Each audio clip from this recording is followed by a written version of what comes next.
delay. No worries. So I know you also working with the Healing Our Waters Coalition, and I think you're working there on the Environmental Justice Task Force. Yes. So tell us a little bit about your work with that coalition, and yeah, tell us a little bit about that first. Okay. I am working with Ducks Unlimited as the Michigan co-leads for the Healing Our Waters Great Lakes Coalition.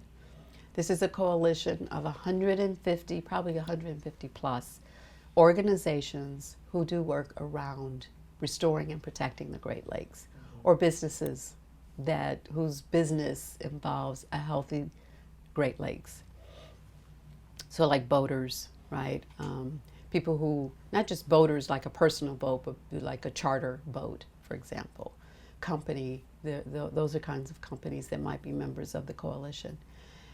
And the Healing Our Waters Great Lakes Coalition, I sit on the governance board, and I'm also on the the Equity Advisory and Action Coalition, Equity Advisory and Action Committee. Excuse me. And it's an extraordinary organization. What our focus is, we have 5 priorities, and those are to maintain funding for the Great Lakes Restoration Initiative. This is funding that's used to do restoration projects throughout the Great Lakes Basin. There are 8 Great Lakes states that are within the basin, or part of the Great Lakes region.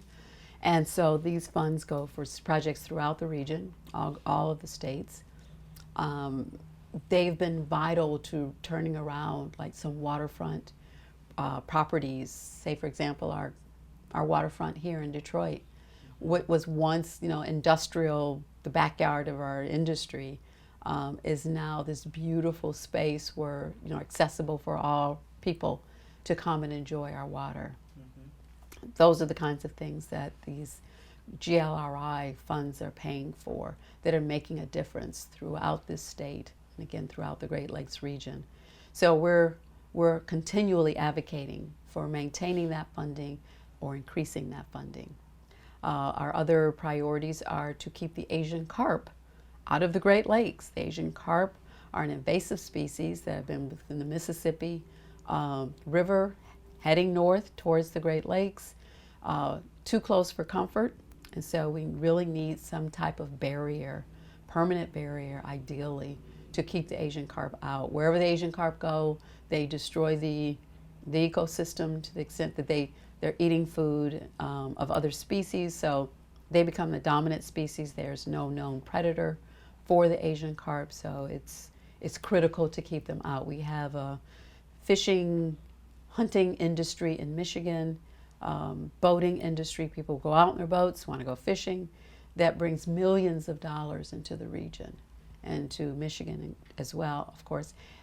So it's important that we keep out the invasive species. Asian carp is the primary one, but others as well. So we need strong ballast laws to prevent the introduction of any additional invasive species. We also are fighting and advocating for more funding for infrastructure, water, drinking water, stormwater, and wastewater infrastructure. The Army Corps of Engineers, I believe a few years ago, put out a report saying there needs to be a huge investment in infrastructure, including water infrastructure, and we're saying let's do it. Let's make this happen. So working with congressional members and at the federal government to try to make sure that there's more of an investment in infrastructure, more funds available for these infrastructure improvements. We're also looking at the Clean Water Act because there are, in the last couple of years, there have been a need for clarity in terms of what bodies of water are covered under the Clean Water Act. And so there's been some debate about it, and so we have something called the Waters of the U.S.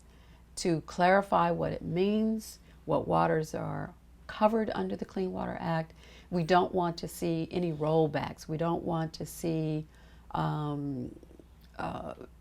like streams the watershed feed the larger bodies. But if those streams are not covered under the Clean Water Act, and people pollute or dump things into the stream because it's not a violation of the act, eventually it flows into the larger water bodies. So what good, we're cleaning up here, but we're allowing pollution here that ultimately will come here. That doesn't make any sense. So we don't want to see any rollbacks to the Clean Water Act. We've made great strides. We're trying to eliminate areas of concern, to bring back beneficial uses, swimmable, drinkable, fishable waters.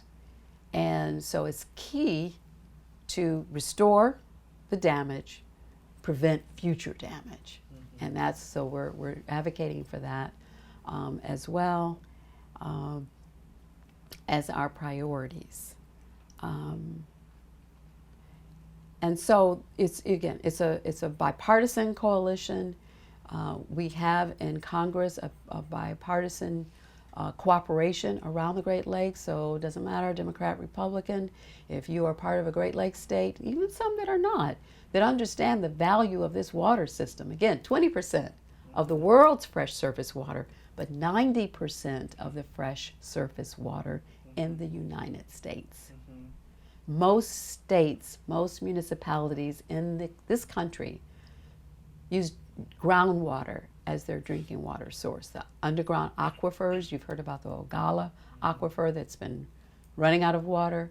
So this is a vital national resource, quite honestly, that we need to protect. And so there's been very, extraordinary bipartisan agreement around it for the most part, and we are working to maintain that and hoping not just current congressional members, but those into the future, current, future presidents, et cetera, will all support these priorities and understand the value that exists here in the Great Lakes.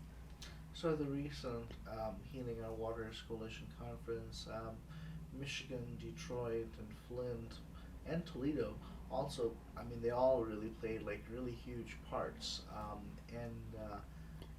I think issues related to affordability and health, in particular, I think there were tons of panels on that. Yes. So is that an area that you are seeing the coalition sort of move more towards, really looking at how, could you maybe talk a little bit about that? Yes, and thank you. I know you asked that kind of originally, but yes, we are looking at the environmental justice aspects of water as well. Because, so yes, we've got these great bodies of water. Let's say they're clean, pristine, but there are people who don't have access. There are examples.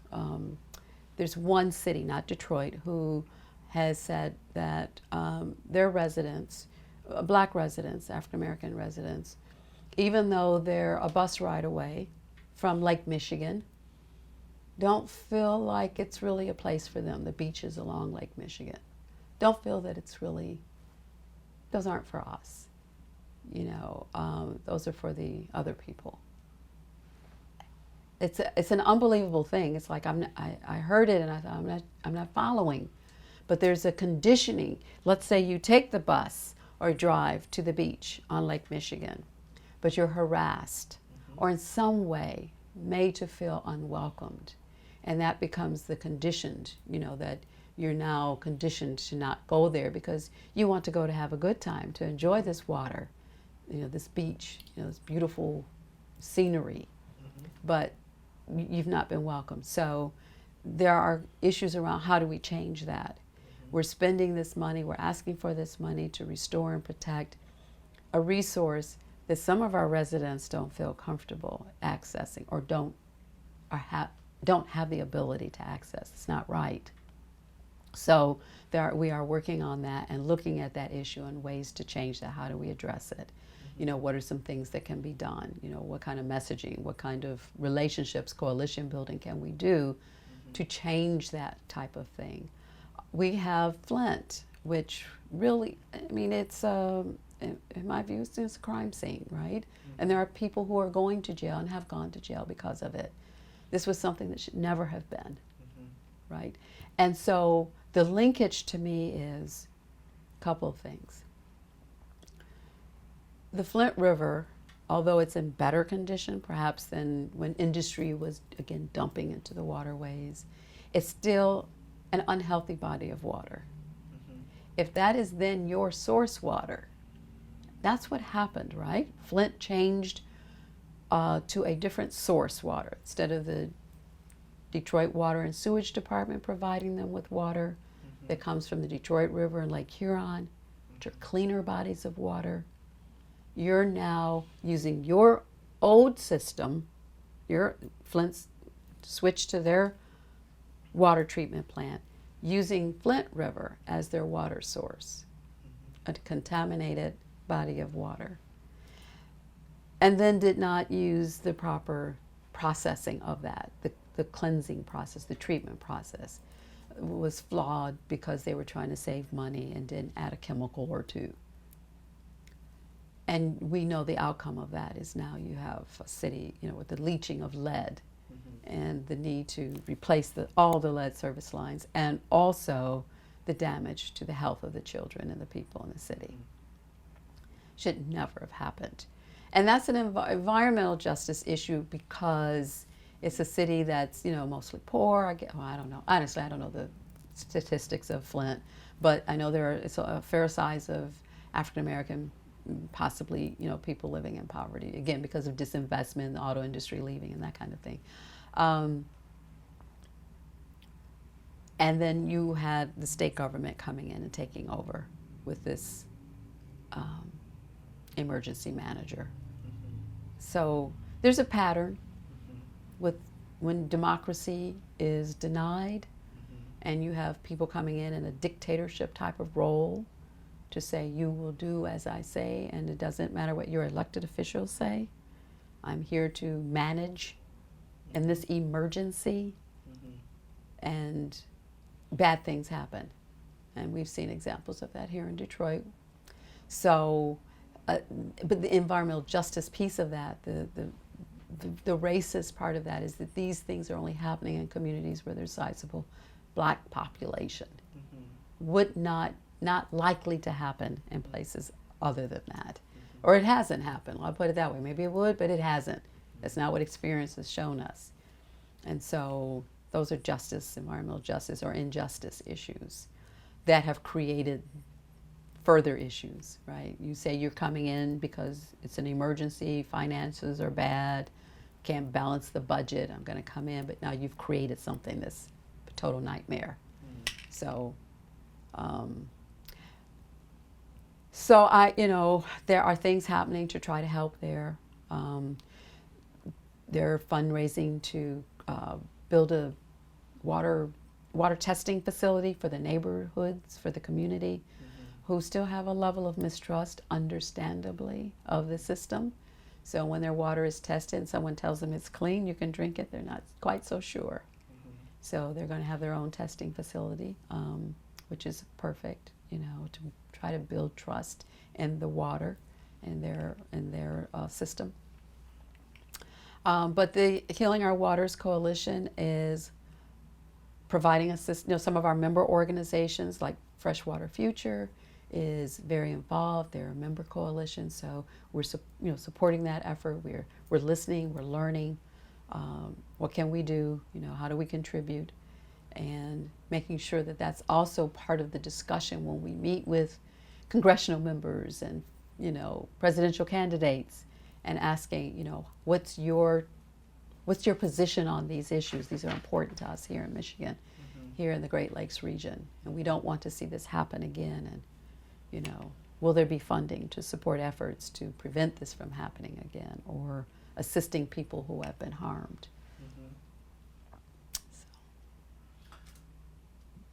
Where do you see the movement for affordable clean water in Detroit and maybe Southeast Michigan in general moving? I'm looking forward to discussions around water rates. I mean, that's my hope, really. I think that the thinking outside the box, how do we solve this problem? What What are we going to do that's creative, that's new, that's innovative, that everyone can shake hands on? That helps people, today to, be able to have access to this water. I want to see that. I think we're moving in that direction. I think because a lot of eyes are there, a lot of thinkers, there's lots of committees, there's specialists. So maybe not the description I gave when we first started talking about $1,000 worth of free water. Maybe it's not that, but something. Let's, I don't want to say set a deadline, but maybe by the end of the year, let's say by 2020, we can have this resolved. It's been a long time, long conversations. In my books, that's too long. So, and one way to maybe even change the dynamic is we'll look at what your strengths are, right? Let's look at what's working. Let's look at other places that have systems that are working. Maybe we don't need to recreate a wheel. Maybe we can look on a national level and come up with some things and brainstorm or borrow some ideas. I want to see that happen. I would love to see that happen. And I think that there's potential for that, and, we'll see. Well, Philadelphia adopted the income-based water affordability grant program.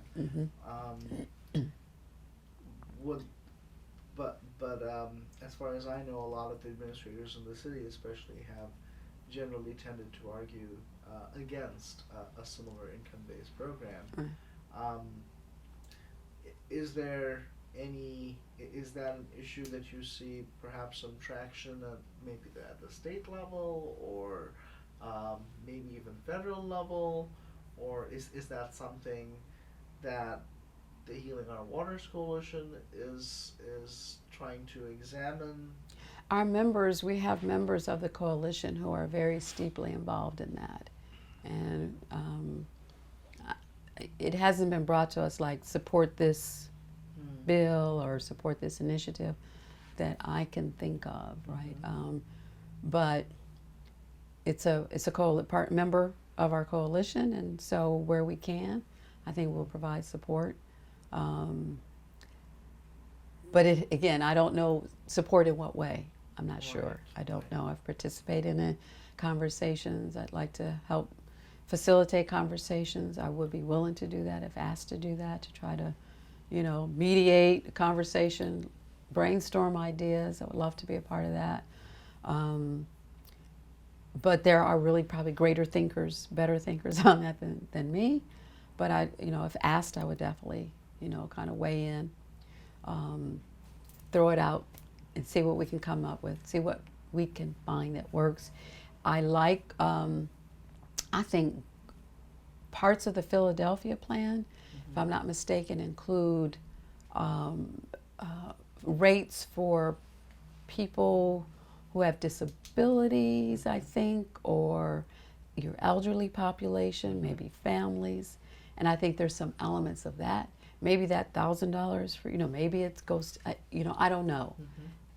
Some kind of rate structure specifically for them based on, I'm not sure. Maybe income.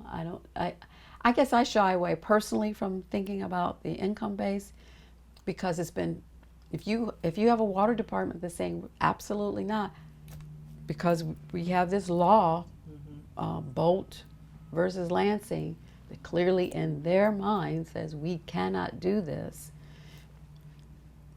I don't want to argue. I'm tired of arguing about it personally. I don't think, let the courts decide. Put a bill in, do something, and let the court decide. Let there be a definitive, not I said, this is what I think, this is what I believe, and you're doing this. Let there be a decision.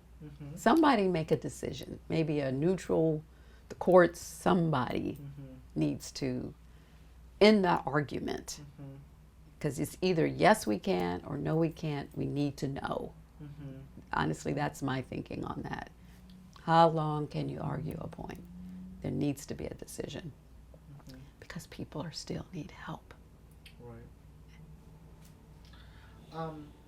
To close, I guess, is there any particular person or a story or an event that that resonates with you emotionally, either in a positive way or maybe in a negative, sad way?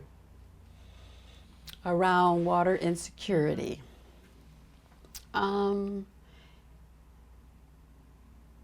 I think what resonates with me the most, that really kind of drives me, is knowing what's happening worldwide.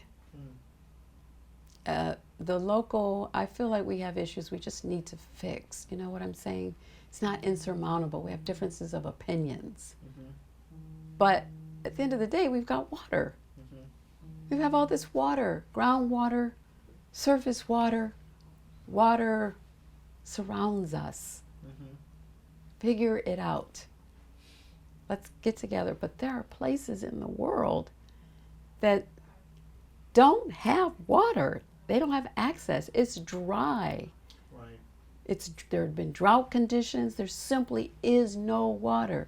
People are living on 1 or 2 gallons of water a day, a week, or whatever. They can't grow food because they don't have water. So now you've got first no water, no food. They're dying. Mm-hmm. I can't say that that's not wholesale happening here, period. Right. Even if you don't have water coming out your tap, you can buy a bottle of water for 50 cents. You can buy a big thing up, right?